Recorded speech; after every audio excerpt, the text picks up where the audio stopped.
and a whole bunch of other projects.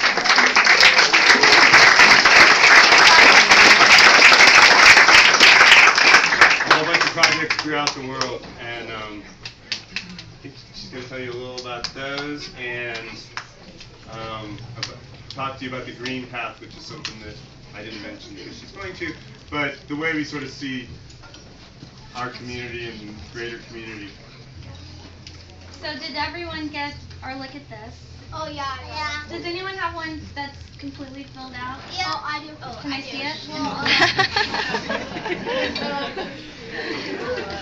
So the reason, my name's Alexis Blair, and I had the gift of meeting Frank Cook at Daniel's house in 2001, and he had made a decision to stay home and take care of Paul and Jill's son Liam and not travel the world and be a plant man. And we fell in love that day, and I had the gift of 5 years next to him through all these worlds. And yeah, and it's a moving place to come from. And you start to see that there's a global picture, we're creating. And the reason that I wanted to create this with all of you is that we were having a conversation a few weeks ago. We're like, what is the green path? Like, plants and healers can define itself, but what is it that is this amorphous forming energy that we're all participating in?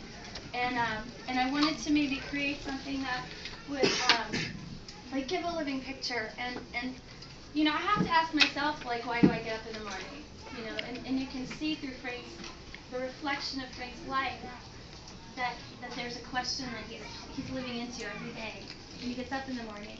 And so I thought about everybody that I completely admire and am inspired by, and reached out, and you guys are here, and there's these wonderful groups of people living a life similar to this calling, and you can feel it in their space. It's tangible, and you live into their field, and their life is to work on why save seeds, and why use native plants? Why walk across the state of California?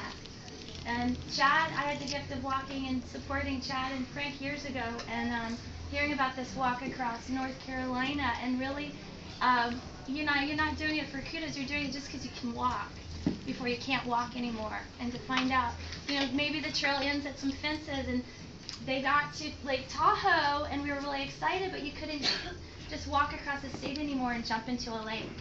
It was all fenced in, and until we start realizing that, and until you start knowing the plants, you can lose them. Until we start naming each other, we're not going to know we're there. And the plants are there too, and the healers are here.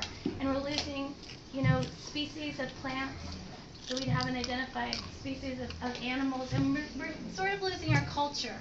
So to answer what are we creating as a culture today, there's this word that sort of keeps coming up. It's called the green path. And Frank was creating a green path kitchen or space or workshop area at the Rainbow Gathering. Every year he'd go to the Rainbow. Every year he'd go to the Rainbow. And he'd do these walks.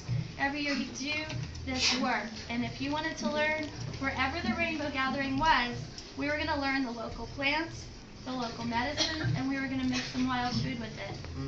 Just because we could. So I want to call out some really amazing beings here that came who are living this energy, and I'm going to call it this green path energy. I'm not going to call it plants and healers because that's sort of what we're sort of like, but this energy, and just really just thank all of you for being that extra energy out in the world. And practical permaculture, why use native plants? Common Vision, thank you for helping me put this together. Why plant fruit trees in schools? They're going out in veggie oil buses for the past 10 years and going down to these poor schools and, calling the principals and like, can we please plant fruit trees in your school? And they're like, what? And it's like, until you start to learn the value of roots and nutrition, how can you know that for yourself? And Viva La Milpa, I have some prizes, so everyone who has this card, I'm going to pull some numbers, and whoever has the prizes, maybe they could come up and bring the numbers too. And Viva La Milpa she really had a calling in her life. And she's not here. I don't know if you know her story, but she's a massage therapist in our community who kind of woke up one day to losing the GMO seeds and the corn seeds in Mexico, that it's a real issue. And if we don't wake up the farmers and ourselves, we're not going to have those options anymore. And so she asked, how can art make a difference? And she took down her work, she brought down the painting, she started doing it in schools in Mexico, and now it's traveling. You guys clap your hands. It got taken up by Mexico's government.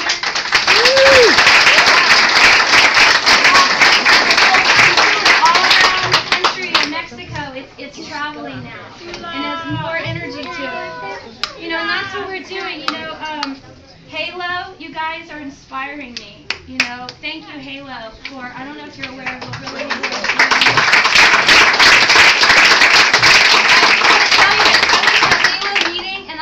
super stoked. Thank you.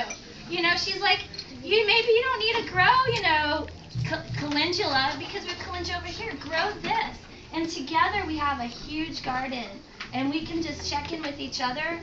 We can learn. We can all take a class if we're all growing roots, herbs, and learn how to harvest the roots together properly. So we're all and learn how to hold it and store it.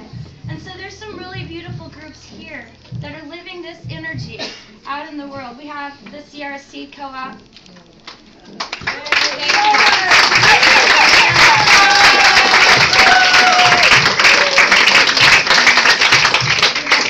And, you know, in Mexico, Chula's trying to work with them on saving their seeds, and they think that their ancestors are in the seeds. I mean, we have stories with culture. We have depth in it. If someone could bring me Chula's art, that's actually some of the giveaway. Okay. Well, like, they weren't there. I know, that's what things are disappearing. How can hiking save the trails? The Mendo Tahoe Conservancy is so deep in my heart because I was walking across the state supporting that, and it's a powerful movement, you guys. We really need to walk. You just start walking, go on a pilgrimage, see how far you can walk, and check it and see where there's private lands where you can't walk anymore.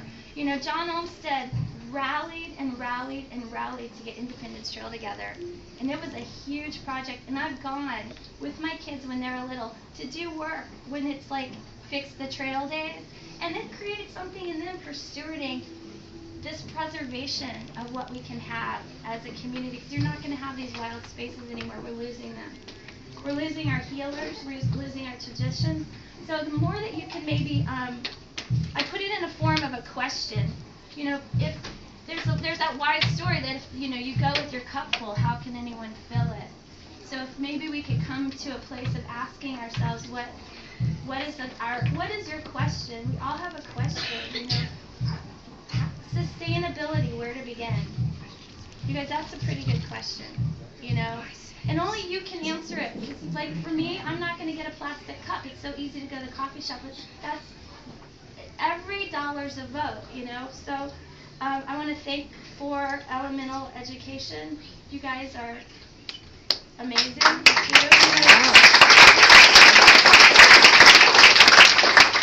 And I want to thank the farmers. You know, all the CSAs aren't here, but, you know, they get up every morning to try to keep it local and to just buy local.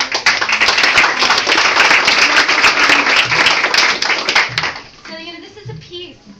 And the idea is that together, everybody's piece makes a whole picture. You know, your piece of the picture. Your children are a piece of the picture. Your imagination is a piece of the picture. And together, maybe we'll create a path. You know? Not maybe. We are creating a path.